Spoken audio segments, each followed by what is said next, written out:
Buenas noches, bienvenidos a otro programa de Pura Virtud, Cine y Literatura. Hoy tenemos un tema espinoso, polémico, que es comentar desde nuestra óptica, que siempre es una óptica esotérica, no periodística, lo que ha ocurrido recientemente en España, desde el pasado domingo día 18 hasta hoy, día 21.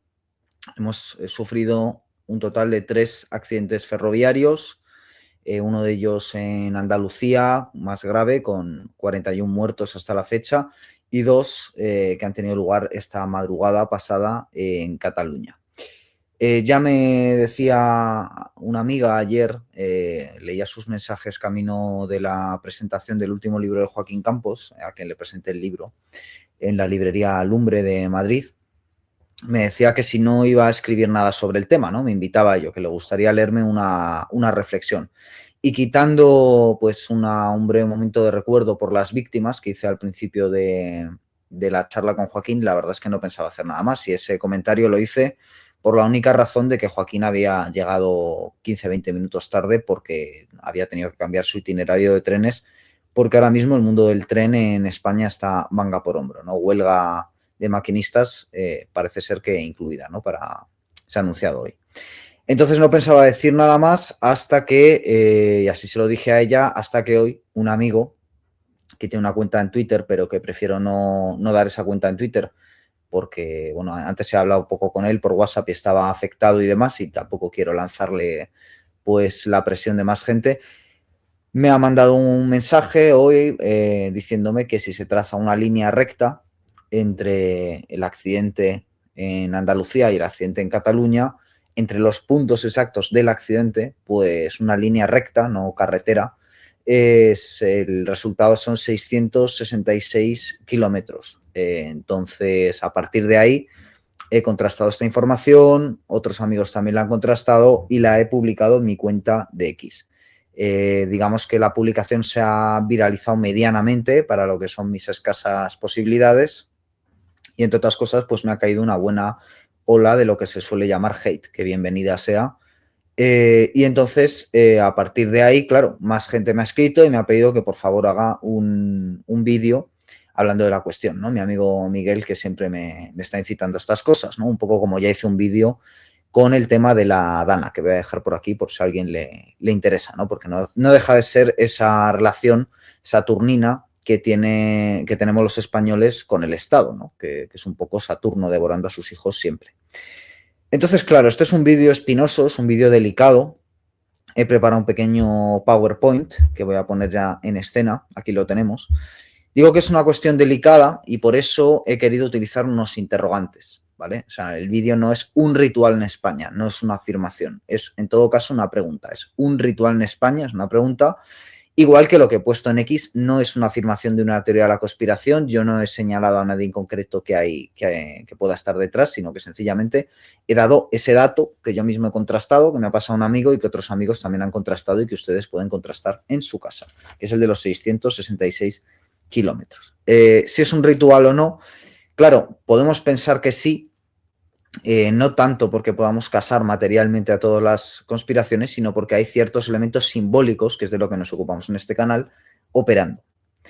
Que pueda ser una sobreinterpretación, como diría Humberto Eco, pues es bastante plausible, razón por la cual yo me voy a escudar, en cierto sentido, diciendo que yo no estoy afirmando de manera taxativa que sí, que estos símbolos estén operando en este caso. Lo que sí voy a afirmar de manera taxativa es que estos símbolos son los símbolos que habitualmente utiliza la élite y que en cierto sentido yo encuentro unas conexiones y les dejo a ustedes decidir. Sé que eso es muy difícil en España, sé que molesta mucho menos que se politice, o sea, la gente que ha querido culpar al gobierno, como si estas cosas no pasaran con otro gobierno, por ejemplo, pues sé que eso causa mucho menos resquemor. Sé que, por ejemplo, que gente como Pedro Ballín aparezca en televisión española, como así ocurrió ayer, diciendo que todo esto es culpa del cambio climático, escuece mucho menos que la gente que lee lo de los 666 kilómetros, ¿no? Pero ese no es mi problema, es problema de esas personas. Entonces, vamos a ver algunos elementos que hay en este caso, el de Adamuz y Gelida, para ver, que son los dos lugares más afectados, ¿no? Adamuz es el epicentro del accidente en Andalucía y Gelida en Cataluña, y vamos a verlo. Si hay o no hay elementos, lo van a decidir ustedes, ¿no? Yo solo voy a ofrecer el material, ni yo mismo tengo una respuesta taxativa, no lo digo por decir, ¿no? Entonces, yo he querido ser escéptico, ¿no? Quizás por eso no he querido publicar nada. Pero finalmente, también, aunque uno quiera ser escéptico y materialista y quiera pensar que aquí lo que está ocurriendo es que el dinero que se tenía que haber utilizado para corregir unas vías ha acabado en el bolsillo de 4 mafiosillos, ¿no? Que sería la respuesta materialista, o que hay un gobierno incompetente. Ya digo, yo eso es lo que me encantaría poder creer, ¿no? Pero cuando uno encuentra este tipo de elementos, pues claro, uno puede pensar, bueno, un elemento no significa nada, una casualidad no significa nada, que haya 666 kilómetros, pues en principio no tiene por qué significar nada, ¿no? Y es verdad. Y yo de verdad que me encantaría ser escéptico y no tener que hacer estos programas, ¿no? Sobre todo porque, claro, no estamos hablando de una teoría abstracta, no estamos hablando de un caso del pasado en Estados Unidos que no nos afecte, sino que estamos hablando de cadáveres calientes. Ayer murió una persona en Cataluña, más las que el otro día murieron el domingo. Entonces estamos hablando de cadáveres calientes, estamos hablando de aquí, España, estamos hablando de ahora, estamos hablando de familiares, de conocidos, todos conocemos a alguien que tiene un conocido en esos trenes, todos conocemos a alguien que mañana va a coger un tren, ¿no? Tengo un amigo que no sabe si mañana va a coger un tren a Galicia o no. Y entonces es una cuestión peliaguda, ¿no? Y ante todo hay que ser responsable y tener una empatía con las víctimas, ¿no? Una compasión que es necesaria. Pero, claro, aquí encontramos siempre una simbología recurrente y lo que vamos a ver es si hay caso o no hay caso. Entonces se va a exponer una serie de hechos y ustedes deciden si hay caso o no hay caso. Si esto es accidental, el 666 es un accidente más de esta circunstancia, que es trágica, que es negligente, que es estúpida, que es azarosa, o si hay algo más. Ustedes lo van a decir. Entonces, en cualquier caso, vamos a pasar ya a la primera diapositiva. Estamos viendo aquí un grabado de William Blake. Y claro, lo que nos vendería un defensor de la tradición sapiencial para abordar quiénes serían los responsables en caso de una conspiración es que existe una oligarquía. Y esa oligarquía no debe ser confundida con la élite. La oligarquía es la inversión de la élite. La élite sería lo que pertenece al mundo tradicional, a una espiritualidad positiva, y la oligarquía sería lo que pertenece al mundo moderno y sería una espiritualidad invertida. Sería una espiritualidad que tildaríamos de satánica o de diabólica. También esto se aplica en el caso del hombre. El ideal de hombre en el mundo tradicional sería ese hombre macrocósmico, que los pitagóricos representarían a través del 5, la péntada, 5 atributos, y un ejemplo de este símbolo aplicado positivamente es Sir Gawain, cuyo escudo pues lleva un pentagrama. Y al mismo tiempo, claro, la inversión del pentagrama sería el pentagrama invertido, ¿no? La élite en el mundo tradicional ejerce como pontífice, como puente entre el mundo terrenal y el mundo espiritual, ¿no? Es el que sirve de alguna forma para unir estos dos ámbitos. Y en cambio, el satanismo, esa oligarquía del mundo moderno, esa inversión, lo que hace es funcionar como un vórtice que atrapa, ¿no? que traga, como una boca devoradora, ¿no? Podríamos decir. Entonces, bueno, es importante empezar por aquí. Por supuesto, los arquitectos, que al final es de lo que estamos hablando con esa imagen de Blake, la imagen del arquitecto, del constructor, es un constructor de catedrales, pero también es un constructor de sociedades, basa todo su trabajo en la geometría sagrada. La geometría sagrada lo que hace es construir en torno al espacio, y para eso tiene lugar pues una serie de fuerzas telúricas que operan en el mundo, ¿no? Si pensamos en cualquier teatro de la memoria, lo fundamental es el locus, es el lugar, ¿no? Recordemos la vieja anécdota de Simónides de Ceos, donde él está en una fiesta, en un banquete, y sale un momento porque le tienen que entregar un mensaje, y cuando le entregan el mensaje, el techo del banquete se derrumba y todos los cuerpos quedan aplastados. Y entonces él utiliza su memoria para decir dónde estaba sentado cada uno y proceder a identificar los cadáveres. Entonces, ahí es muy importante el locus, el lugar en el que se sienta cada uno. Entonces, lo primero que debemos saber a la hora de construir un templo, un teatro, es qué disposición del espacio se va a emplear, ¿no? Y a partir de ahí lo siguiente va a ser dirigir la mirada. Esa es la representación que es fundamental en cualquier acto sacro y en cualquier sociedad. Entonces, de nuevo, habría una geometría sagrada positiva, que sería la utilización positiva de estos elementos, y una invertida, que sería pues para beneficio de unos pocos, ¿no? Un ritual gnóstico, ¿no? Podríamos decir en ese sentido. Solo unos pocos lo van a entender. Que evidentemente pues la sociedad del espectáculo se ha acentuado de manera superlativa. Entonces podemos hablar de una geometría sagrada cuando se utilizan pues elementos de inversión. ¿Cuál es un elemento de inversión? El 666, ¿no? Entonces si vemos que entre Adamuz y Gelida en Google Maps, si trazamos una línea recta perfecta entre los dos lugares del accidente, hay 666,88 kilómetros, pues podemos pensar, y yo no digo que lo esté afirmando, podemos pensar si hay más elementos que invitan a ello, que estamos ante un caso de geometría no ya sagrada, sino satánica, ¿de acuerdo?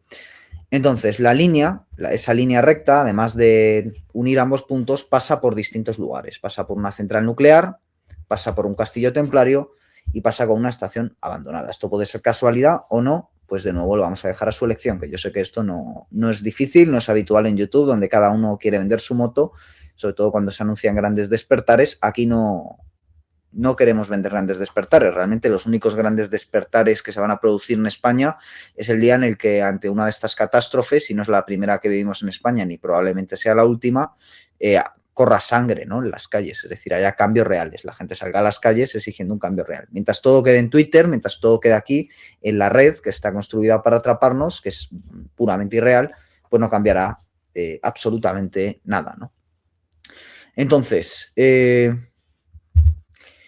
claro, uno de los elementos que invita a pensar en un simbolismo sería, bueno, lo primero de todo, la posibilidad de trazar esta clase de símbolos, como el que estamos viendo en pantalla, que es un triángulo invertido, que uno puede decir, bueno, esto es un artificio, esto de unir de pronto Santiago con los puntos del accidente, pues es verdaderamente artificial, y en efecto puede que parezca forzado, ¿no? Yo no quiero vender que esto es absoluto. Pero, por otro lado, si pensamos en unir estos tres puntos, y ahora veremos hasta qué punto, bueno, pues es factible unir estos tres puntos de Santiago, Adamuz y Gelida, pues tenemos que entender que en efecto habría alguien detrás, ¿no? Que esto no sería casual. Pero, claro, uno de los hechos que pueden ser significativos es el momento astrológico en el que estamos. Como saben ustedes, la astrología no es muy fuerte, por lo tanto no voy a entrar en ello. Hay otras personas dedicándose a esto y yo no voy a pretender que sé lo que no conozco. Sí que podemos decir que el 17 de enero hubo un cambio de gran maestro de la logia en España, española. Ya lo comentamos en nuestro programa del domingo con Jonathan Rodas, ¿no? Se eligió a Shawn Parsons como nuevo gran maestro de la logia española. Y sobre todo se produjo al día siguiente, el día 18, una luna nueva, ¿no? La luna nueva, ¿qué significado tiene? Bueno, pues aquí tenemos una cita de la Biblia, del Antiguo Testamento, Números 10:10, que dice: asimismo, en el día de vuestra alegría, en vuestras fiestas señaladas y en el primer día de vuestros meses, tocaréis las trompetas durante vuestros holocaustos y durante los sacrificios de vuestras ofrendas de paz, y serán para vosotros como recordatorio delante de vuestro Dios. Es decir, y yo soy el Señor vuestro Dios, ¿no? Fin de cita. Es decir, que la luna nueva se asocia a un cambio de ciclo, a una renovación, y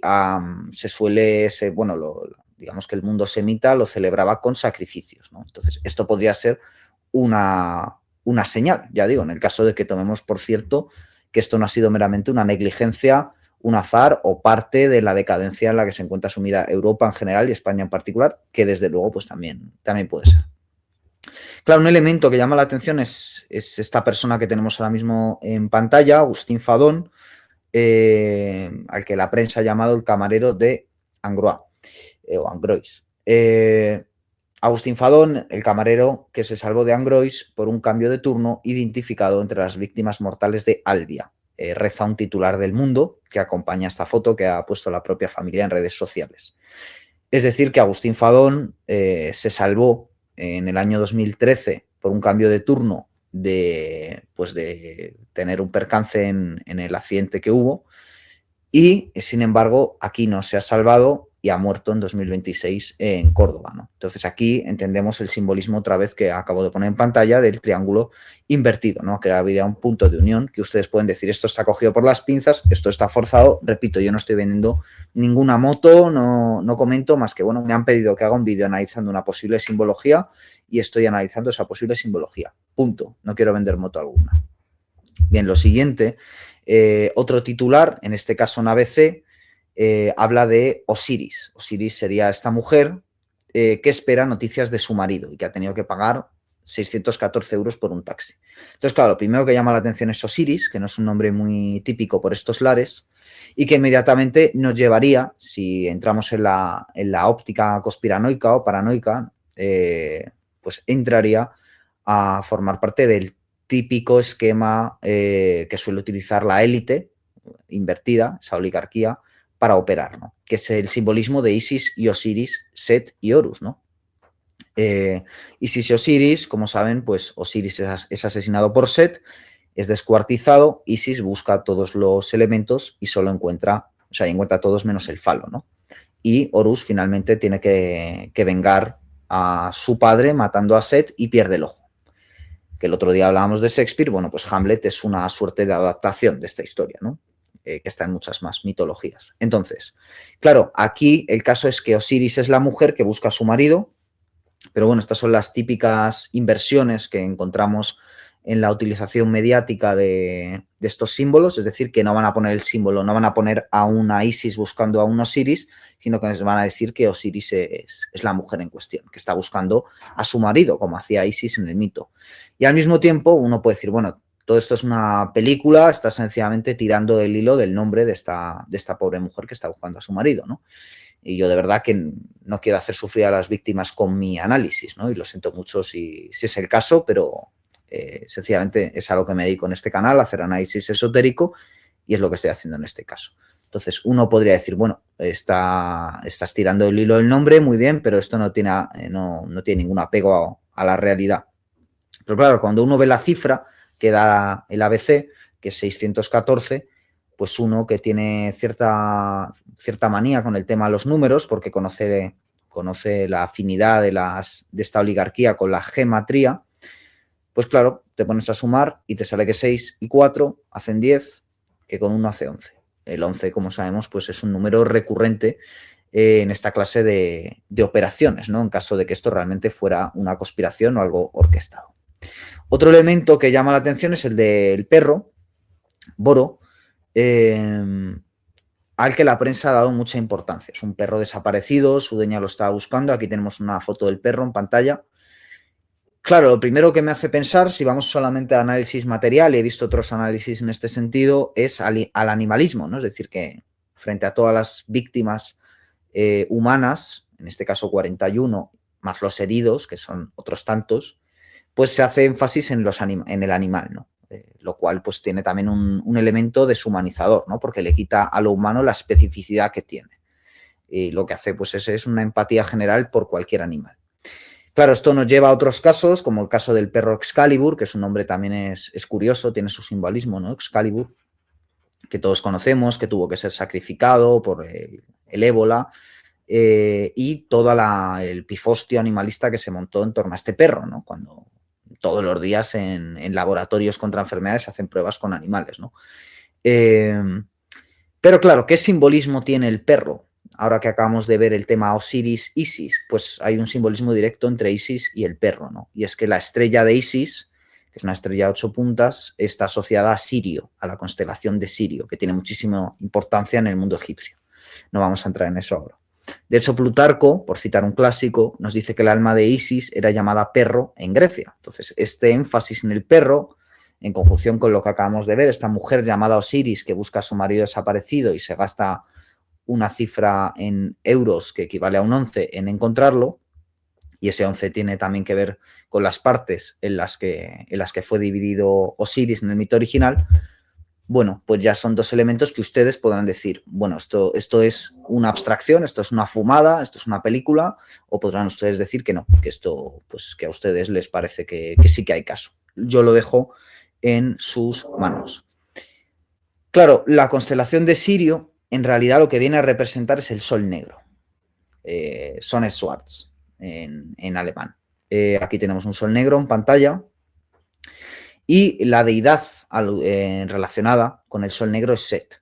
Set es ni más ni menos que el dios con cabeza de perro, que algunos además creen que es el origen del término Satán, ¿no? Que Set pasó a ser Satana y Satana pasó a ser Satán. Esto es una teoría pues, que, por ejemplo, podemos leer en autores como Miguel Algol, que son satanistas practicantes. Está entrevistado en el canal, Miguel Algol, doctor universitario en filología, si no me equivoco, es decir, un hombre con ciertos conocimientos, ateo y satánico, que estudia mucho estos temas y él tiene esta teoría, que Satán viene de Satana y Satana viene de Set. Entonces Set, que sería la adversaria, sería la deidad correspondiente con la inversión, es el dios con cabeza de perro, ¿no? Y a su vez se corresponde con esta estrella, que es la constelación de Sirio, ¿no?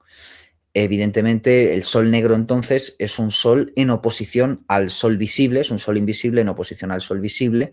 El sol visible pues está representado por una deidad solar, que puede ser Osiris o puede ser Horus, y el sol negro pues está representado por su adversario, por Set. El sol negro es el símbolo del oculto, también es el símbolo de lo esotérico, de aquello que está soterrado, como el propio Saturno, esperando a aparecer. Y además hay que decir que estas deidades, estas festividades, las de la constelación de Sirio, pues se celebraban con orgías y holocaustos. Que uno puede pensar, bueno, pues orgías, algo dionisiaco, y holocaustos, pues tampoco nada extraño, si no llega a ser porque, claro, las orgías y holocaustos se puede leer también como lo hierogámico sacrificial, ¿no? Entonces ya entramos directamente en el tema de los sacrificios y las hierogamias, porque claro, uno se pregunta, bien, si esto ha sido un accidente, ¿por qué se ha producido? Pues se ha producido porque las vías estaban en mal estado, porque estamos gobernados por corruptos y porque esos corruptos no destinan nuestros impuestos a donde deben, sino que, bueno, pues se lo llevan los amiguetes o lo dedican a las cosas a las que no deberían, a ministerios de la igualdad, etcétera, etcétera. Bien, esta es la explicación materialista que, como he dicho al principio, es la que yo quiero tener, es la que tiendo a tener. Pero luego aparecen ciertos elementos que, claro, que me hacen ver que esto puede no ser así. Y en ese caso uno dice, de acuerdo, ¿y todo esto por qué se está haciendo? ¿Porque son depravados per se, estos oligarcas, y nadie hace nada? Obviamente no. Obviamente todo esto, como ya dijimos, por ejemplo, en el programa de Terra Ignota reciente, donde nos preguntaban por esto, ¿por qué se utilizan estos símbolos, ¿no? ¿Para reconocerse entre ellos? No. Utilizan símbolos porque los símbolos operan. Los símbolos tienen una funcionalidad, transforman la realidad, ¿no? Es un acto mágico y mediante los símbolos se imprime la voluntad. Y es una voluntad que no es una voluntad caprichosa, sino que tiene unas pautas detrás que llevan siglos manifestándose, ¿no? Entonces lo que es una correspondencia con esas pautas, con una forma de organizar la sociedad muy antigua, y ya llegaremos a ese punto. Entonces, los sacrificios y las hierogámicas, el mecanismo hierogámico sacrificial que ha estudiado Pedro Bustamante, o René Girard, o George Bataille, o Roberto Calasso, por citar solo algunos autores de los que ya hemos hablado largo y tendido en el canal, lo hierogámico sacrificial lo que hace es marcar una renovación del ciclo, permitir que el flujo se siga produciendo. Entonces, claro, en una sociedad como la nuestra, capitalista tardía, ¿no? Lo que Pedro Bustamante llama el holy capitalismo, tanto la representación como el dinero, lo holy, ¿no? Lo sagrado en el sentido también hollywoodense, y lo capitalista en el sentido monetario, pues son el fundamento. ¿Qué ocurre? Que lo material, el dinero, tiene una carga de valor puramente ficcional, es decir, no es algo tangible, no es un intercambio directo, no es un trueque, sino que funciona mediante una abstracción. Todo esto, por cierto, lo estudia muy bien Roberto Calasso en este libro del que hemos hablado recientemente, ¿no? La ruina de Cast. En la ruina de Cast, Calasso, que es un autor que tiene, en mi opinión, mucho que ver con Bustamante, o más bien sería al revés, aunque no sé si Bustamante ha leído a Calasso o no. En cualquier caso, en este libro, La ruina de Cast, Calasso introduce un tratado en medio del libro sobre el sacrificio y otro sobre el dinero. Y lo que nos viene a decir Bustamante es lo siguiente, que voy a leer una cita de Bustamante incluida en El nombre del falo, del ano y de la matriz transhumana, su libro de 2017. Dice Bustamante, el dinero ficticio se carga de valor real con la sangre humana de las víctimas que alimentan el Moloch que es el sistema, ¿vale? Es decir, el sistema sería un Moloch que se alimenta de sangre humana para seguir funcionando. Sigue Bustamante. El dinero sangre corre por las venas del sistema. ¿Vale? ¿Qué nos quiere decir con esto Bustamante? Que realmente lo que hace que la abstracción, la ficción, que es el dinero, tenga una operatividad real es que está respaldado no ya en oro, sino en sangre. Porque el oro sin sangre que lo respalde no significa nada. Dice Bustamante. Las venas del sistema son intercambios mercantiles y monetarios, pero que en los extremos de la cadena de valor, en el centro del toroide, y aquí estamos viendo, por cierto, en pantalla un cubo negro, no por casualidad, en el centro del toroide se alimenta de sangre real. Es decir, que aunque lo que vemos es el dinero, el oro, sería el sol visible, aquello que no vemos, aquello que está oculto, sería la sangre de la que se alimenta, el sol negro, que es más importante que el sol visible.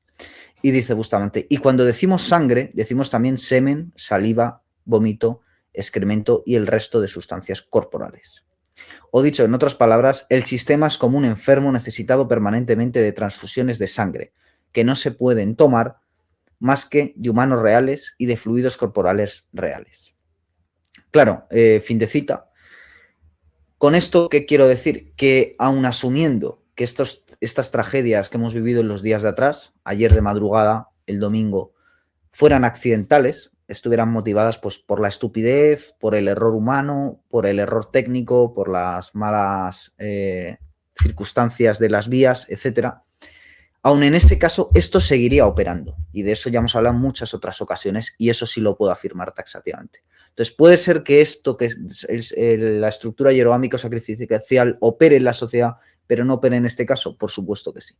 Ahora, puede ser también que este caso forme parte de la estructura hierogámico-sacrificial. Bueno, podemos pensar que sí, en base a cómo se utiliza mediáticamente, porque sabemos que los más media son desde el fin de la Segunda Guerra Mundial en buena medida un sustitutivo de la religión. Eso es el jolicapitalismo. El momento en que el espectáculo toma el relevo de la Iglesia, ¿no? Por decir en cierto sentido, ya de manera operativa, ¿no? A la hora de pastorear a la sociedad. Entonces, por supuesto, tenemos que entender que cuando vemos un 666 ya estamos en una lógica que es la del pentagrama, es decir, el 666, que es un número, es una gematría, es el número de la bestia, por supuesto, se corresponde con el pentagrama invertido, con lo que hablábamos antes. Si el pentagrama normal es el hombre, el pentagrama invertido es el demonio. Y eso es lo que viene a anunciar un 666, ¿no? Que no estamos ante una lógica humana, sino ante una lógica que el propio Bustamante tildaría de transhumana. Aquí las cosas ya se ponen un poco complicadas esotéricamente. Vamos a leer dos citas. La primera es de Juan Eduardo Cirlot, de su Diccionario de Símbolos de 1958, que dice así: la estrella de 5 puntas es el símbolo de la totalidad material, el cuaternario, más el centro o quinta esencia. Y ahora vamos a leer otra cita, que es de Eliphas Levi, de su libro Dogma y Ritual de la Alta Magia, de 1856. Dice así: el pentagrama también mide las proporciones exactas del gran y único atanor necesario para la confección de la piedra filosofal y la realización de la gran obra. El alambique más perfecto en el que se puede elaborar la quinta esencia se ajusta a esta figura, y la quinta esencia misma está representada por el signo del pentagrama. Entonces, la quinta esencia es el pentagrama y su inversión, pues ya pueden ustedes imaginar lo que representa. El pentagrama se ha atribuido en muchas ocasiones, mitológicamente, por supuesto, a Salomón. Ya saben que hay sociedades secretas como la masonería que siempre buscan su respaldo en figuras como Salomón. Por eso toda logia masónica está construida a imagen de cómo supuestamente estaba el templo de Salomón. Por eso los caballeros templarios construyeron su primera sede en Jerusalén, donde supuestamente estuvo edificado el templo de Salomón, y todo lo que contamos el otro día en el programa con Jonathan Rodas, en el directo del domingo pasado. Entonces, el pentagrama es un símbolo del que ya tenemos constancia en el año 3000 a.C. en Sumeria. Y viene a representar esos 5 elementos pitagóricos, pero invertidos, ¿no? Por lo tanto, el pentagrama se corresponde al 666 y a la figura de Baphomet. El Baphomet, que es también una figura que sale representado en el Dogma y Ritual de la Alta Magia de Eliphas Levi, donde se señala arriba y se señala abajo, ¿no? Y ese señalar abajo sería la inversión, en cierto sentido. Entonces, el hombre quinta esenciado sería ese hombre recogido en el pentagrama pitagórico y su inversión sería el diablo. Claro, la casta sacerdotal, ya hemos dicho antes, en el mundo de la tradición, tal y como se nos vende teóricamente, otra cosa sería dónde se manifiesta esto prácticamente, la casta sacerdotal es la que hace el sacrificio que literalmente es hacer lo sacro, ¿no? También el héroe, si la casta sacerdotal es el grupo que hace lo sacro, el héroe es el individuo que hace lo sacro, ¿no? Que se sacrifica. Entonces, la casta sacerdotal sacrifica y el héroe se sacrifica. Esa sería un poco la idea, ¿no? En el mundo pagano. Pero claro, el caso es que en la realidad histórica, que esto es lo que señala Bustamante, pues tenemos a los cananeos, a los fenicios, a los babilonios haciendo sacrificios humanos. Es decir, que sacrificaban reses, por ejemplo, y al mismo tiempo sacrificaban también infantes, sacrificaban niños, ¿no? Que es lo que todos conocemos del culto a Baal y lo que muchos estudiosos apuntan a que siguen haciendo nuestras élites invertidas, la oligarquía, hoy en día, ¿no? Por supuesto, esto se remonta, ya hemos dicho, al 3000 a.C., por lo menos, estamos viendo ahora en pantalla, igual que antes veíamos, pues un pentagrama invertido, aquí vemos un sello de Salomón, de David, una estrella de David, una estrella de 5 puntas. Es una estrella que pertenece a la ciudad de Heliópolis, antes conocida como Baalbek, que está situada en lo que hoy sería el Líbano, a unos 300, un poco menos de 300 kilómetros de Jerusalén. Era una ciudad consagrada a Baal y a su consorte, Astarte, que después cayó en manos romanas, se convirtió, como decimos, en Heliópolis, que es un nombre que también sabemos que proviene de Egipto, y Baal se convirtió en Júpiter y Astarte en Venus. Y claro, pues ya hemos citado al Baphomet de Eliphas Levi, sobre todo con su idea de señalando arriba y señalando abajo, ¿no? Que sería el famoso término hermético, como es arriba, como es abajo. Y claro, viendo cómo se transformó el culto a Baal en el culto a Júpiter y tantas otras vueltas que ha seguido dando estas figuras, cabe preguntarse si el culto a Baal pervive, es decir, si seguimos en una sociedad donde hay sacrificios hechos por una casta sacerdotal y en ese caso, ¿dónde están? ¿No? Entonces, si entendemos la lógica de Bustamante, que yo ya digo, no estoy más que exponiendo, no estoy defendiendo, ni afirmando, ni negando, pero si entendemos la lógica de Bustamante, le damos validez a las teorías de Bustamante, que muchos pensarán que es un conspiranoico, un paranoico, ya hemos hablado muchas veces de él. Si damos por un momento validez a las teorías de Bustamante, la sociedad siempre va a necesitar de hierogamas y sacrificios, de ritos de sexo y de ritos de sangre para seguir manteniendo en movimiento su flujo económico, sobre todo en esta sociedad capitalista más que nunca. Entonces, si eso sigue operando, si sigue habiendo un culto a Baal, en cierto sentido, en ese sentido de entregarle sacrificios a esta deidad, que algunos podrán decir que es Set, que es Satán, esto, que es Saturno, devorando a sus hijos, de esto hay muchas teorías, bueno, pues habría que preguntarse dónde están esos sacrificios, ¿no? Y algunos, yo no digo que sea de ellos, dirán que en eventos como estos que estamos viendo. Y si no en este que hemos vivido en los últimos días, porque a ustedes no les convence, a lo mejor a mí tampoco me convence, desde luego en otros, y podemos pensar en 11Ms con tantos huecos por llenar y con la utilización política que se hace y con la inauguración de un ciclo político que se hace en el que todavía estamos, el del zapaterismo, después convertido en 15M, después convertido en sanchismo, ¿no? Después de que Rajoy no hiciera nada para revertir ciertas medidas. En España, como bandera del aborto, que tiene mucho también de sacrificio de niños, y hay que recordar que desde que hay aborto en España hay más de 100.000 abortos anuales en España, es decir, millones, ya podemos hablar de millones porque ha pasado más de una década, por lo tanto hay más de 1 millón de niños sacrificados, de niños no natos, muertos en el vientre de su madre, pero no por ello menos muertos, sea religioso o no, esto es un hecho, pues en cierta medida podemos decir que esto está operando activamente. Y por ello, pues para terminar, para no entretenernos más, para que sea un vídeo de unos 40 minutos, he querido traer una cita de Jean-Jacques Rousseau, porque Jean-Jacques Rousseau es como Karl Marx, uno de estos autores muy vilipendiados desde la derecha, no digamos ya desde el mundo tradicional, conservador, católico, que suelen considerarlos pues poco menos que precisamente devoradores de niños, ¿no? Y evidentemente se podría hablar mucho de si Karl Marx o Jean-Jacques Rousseau tuvieron o no relación, pues por ejemplo en el caso de Marx con los Rothschild, en el caso de Rousseau con la masonería de su época. Y, hombre, está claro que Marx pues, es un gran ideólogo detrás de procesos nihilistas, disolventes y también, en cierto sentido, de culto a Baal, por todo lo que tienen de sacrificio humano de grandes masas, como la Revolución Rusa y todo lo que después fue la Unión Soviética, ¿no? Y de exterminio humano. Y en el caso de Jean-Jacques Rousseau, claro, como el pensador de cabecera de la Revolución Francesa, que inaugura los tiempos experimentales, que también tuvo mucho de sacrificio, que no en vano utilizó la guillotina con todo el simbolismo de la decapitación, ¿no? Que nos puede llevar hasta Juan el Bautista y tantas otras cosas, simbólicamente hablando. Entonces, claro, estos dos pensadores, mucha gente los aparta. Bueno, pues precisamente Pedro Bustamante lee profundamente a Marx. Otra persona que lee profundamente a Marx es precisamente Roberto Calasso en este libro, en La ruina de Cass. Y por eso pues he querido traer también a Jean-Jacques Rousseau, que creo que es otro autor fundamental, ¿no? Incluso aunque no se esté de acuerdo con él en muchas cosas. Y he traído además el texto que inspiró sobre todo a los revolucionarios, que es el Contrato Social. Y dice así, dice Rousseau: en opinión de Grocio, no se puede determinar si el género humano pertenece a un centenar de hombres o si por el contrario este centenar de hombres pertenece al género humano. En su libro parece más bien inclinarse por la primera tesis, y este sería también el parecer de Thomas Hobbes. Y dice ahora Rousseau: vemos así a la especie humana dividida en rebaños de ganado, cada uno con un jefe que lo protege para devorarlo.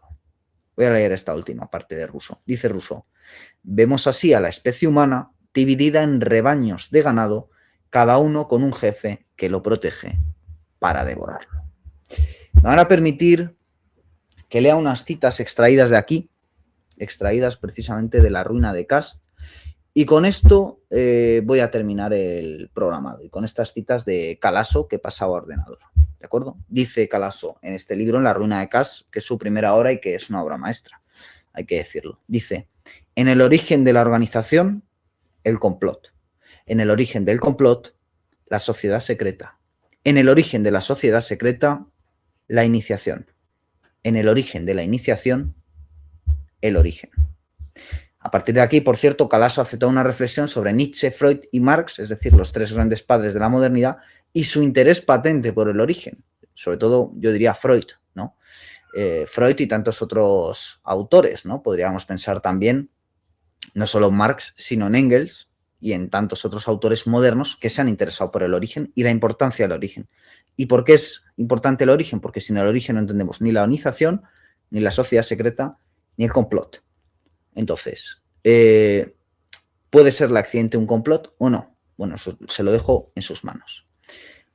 En caso de que lo sea, hay que entender de qué hablamos cuando hablamos de complot. Y para eso hay que leer a Bustamante, a Girard, a Bataille, a Calasso. Lo digo también por la gente que dice, no, basta ya de libros. Bueno, yo recomiendo, creo que hay una carencia fuerte de libros y que precisamente, como denunciaba Ernest Junger, mi querido maestro, en su libro El Trabajador, es precisamente la ausencia de libros, la ausencia de conocimiento, que viene de la mano, y esto es paradójico y polémico, de la cultura generalizada, de la cultura de masas, de la educación universal que tanto le gustaba a Rousseau, pues lo que nos ha llevado a este estado de ignorancia en el que estamos, ¿no? Y ustedes dirán, ¿y cómo despertamos? Hombre, primero hay que entender las cosas, pero quizás haga falta también lo otro, haga falta no solo intelectualidad, sino también un coraje, es decir, uno entiende estas cosas y si no le llevan los demonios, nunca mejor dicho, si no le hierve la sangre cuando asiste a ciertas cosas, pues de poco sirve la comprensión racional, ¿no? Más que para aumentar el sufrimiento, ¿no? Entonces, en ese caso, casi que mejor vivir en la ignorancia pensando que sí, que siempre todas estas cosas son materiales, ¿no? Igual que hay gente que defiende que siempre se mire la óptica material y que cualquiera que salga de ahí es un ser despreciable, también hay que decir que a lo mejor este caso que hemos vivido estos días no, porque sí es verdaderamente accidental, pero en otros casos que claramente no son accidentales, y ahí está el tema del origen de la pandemia del año 2020, ¿de acuerdo? Que eso en su día se dijo que tenía un origen, y hoy sabemos que ese origen es falso y que el origen es otro, y nadie se ha soliviantado por eso, y por eso es importante preguntarse por el origen de las cosas, y no solo el origen, sino la finalidad, y la finalidad muchas veces se sabe sabiendo quién salió ganando, quién se benefició. Primero materialmente, ¿de acuerdo? Las farmacéuticas, vía los estados, es decir, un caso perfectamente material de corrupción. Pero y después, simbólicamente, ¿quién se benefició? Y eso también voy a dejar que lo respondan ustedes. Seguimos con Calasso, seguimos con este libro de aquí, seguimos con La ruina de Cass, ya más cerca de terminar. Dice así: elementos del sacrificio, dice Calasso. El sacrificio no sirve para expiar una culpa, como leemos en los manuales. El sacrificio es la culpa, la única culpa. El sacrificio, dice Calaso, es una culpa que se elabora, transforma el asesinato en un suicidio, transpone el asesinato en la lejana perspectiva de un suicidio, tan lejana como para remontarse al origen, donde encontramos el suicidio divino, la creación. Esto nos dice Roberto Calaso, que a continuación dice, en otra página, dice, la ley puede ser observada por un sujeto único. El sacrificio exige el sujeto dual. Por ello, en la ley reconocimos el exoterismo del sacrificio. En su fondo esotérico, el sacrificio solo puede ceder el relato que lo vence en la ordalía. El relato es lo esotérico, el secreto del secreto. Enseña a vivir fuera del ciclo, en la suspensión hachisiana de la palabra. Es el modo de vivir que se revela después de la derrota del sacrificio, que mantiene, sin embargo, el gesto del sacrificio diluido en cada gesto. Pero no basta para salvar a Kas, incluso acelera su ruina. Durante muchas generaciones los sacerdotes habían estrangulado al rey después de observar los astros. Durante pocos años los habitantes de Nafta vivieron en el recuerdo de las palabras de Farli Mas antes de que Nafta fuera destruida. Bueno, esto ya tiene que ver con la historia que se cuenta en la ruina de Kas, que básicamente Kas es una ciudad donde con cada ciclo astrológico que nosotros podíamos leer a la luz de la luna nueva quizás, el rey es sacrificado, es decir, gobierna hasta que llega ese cambio astrológico, y entonces llega un extranjero, a Kast, que es Farlimas, que cuenta historias, y ocurre que embelesa a todo el mundo contando historias, una suerte de flautista Hamelin, y provoca que en la propia corte los sacerdotes que sacrifican al rey se olvidan de tener que sacrificar al rey, se cumple el ciclo y el rey sigue gobernando, ¿no? Y cuando ese rey finalmente ya no es sacrificado, sino que sin él trona hasta su muerte, cuando el rey muere es suplido por el contador de historias, por Farlimas, ¿no? Es muy interesante también entender esta historia, supuestamente ubicada en África por Calaso, a la luz del cristianismo, que viene a ser eso, ¿no? Es la historia de un hombre que viene a sustituir los sacrificios que se hacían fácticos en el Antiguo Testamento. Lo que nos dice Calaso, vía Kast, es que lejos de abolir la institución sacrificial, como nos ha vendido muchas veces el cristianismo, lo que hace es convertirlo en gesto. Y por eso tenemos que estar tan atentos a los gestos, ¿no? En esta sociedad en la que estamos, secularizada, como derivación precisamente del cristianismo, ¿no? Donde nuestra relación con lo sacrificial ha mutado. Lo primero porque lo sacrificial no se ha desvanecido, y quien piense eso pues es poco menos que un ingenuo a la luz de lo que han sido el siglo XIX y el siglo XX, sino que ha mutado en algo gestual, en algo distinto. Y vamos a leer una última cita de Roberto Calaso y de este libro, La ruina de Kast, que verdaderamente merece un seminario, y estaría muy bien que Anagrama lo reeditara. Dice así Calaso, dice, en la formulación de Guénon, el sacrificio refleja y por lo tanto vierte el solve et coagula de los orígenes.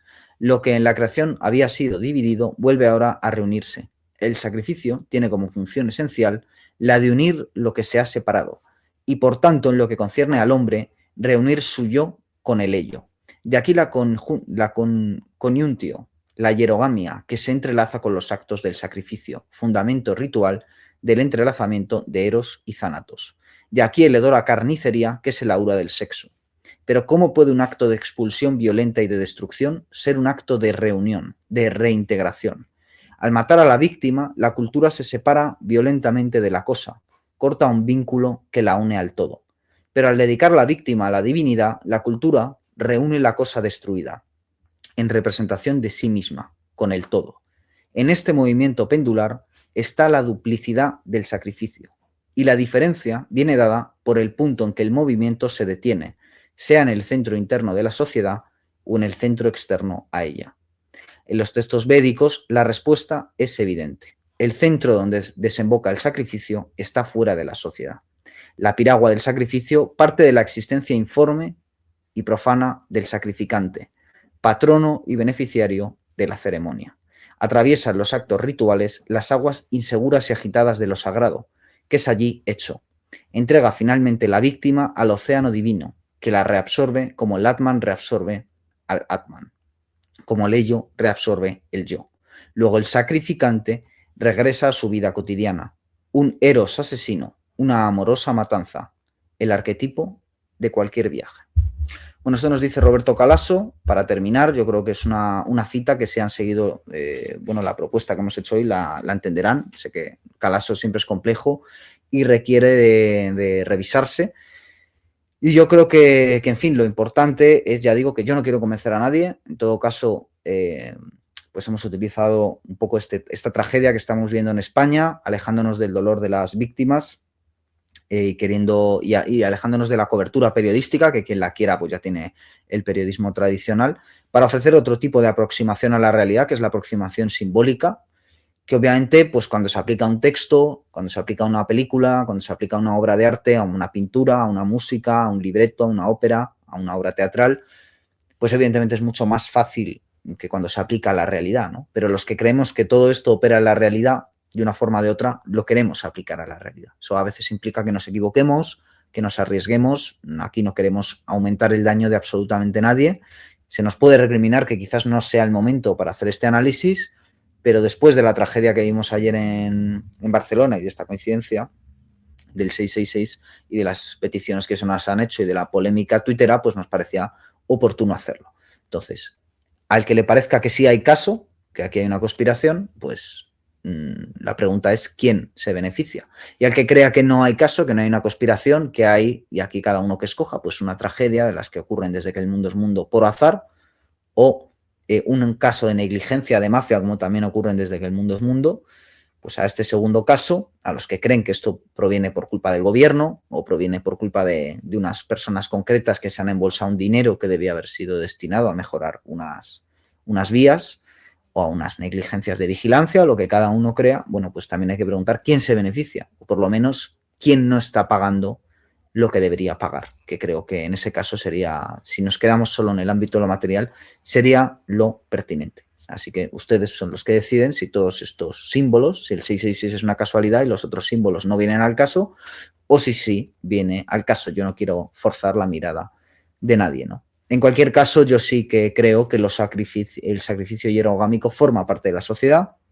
que es algo muy particular de la sociedad moderna, que evidentemente está a la vista de todos, pero no todos tenemos la vista adiestrada, ¿no? Porque como nos enseñó el maestro Stanley Kubrick, algunos prefieren tener los ojos bien cerrados y de hecho, como también se dice en la película, como le dice el personaje de Sidney Pollack, antes interpretado por Harvey Keitel a Tom Cruise, al final de la película, en la escena de ese billar rojo, no tan extraño, ese billar rojo, si te dijera los nombres de quienes estaban allí en la fiesta a la que asiste Tom Cruise en la película Ice White Shot de 1999, si te dijera quiénes eran los nombres de quienes estaban allí, no dormirías.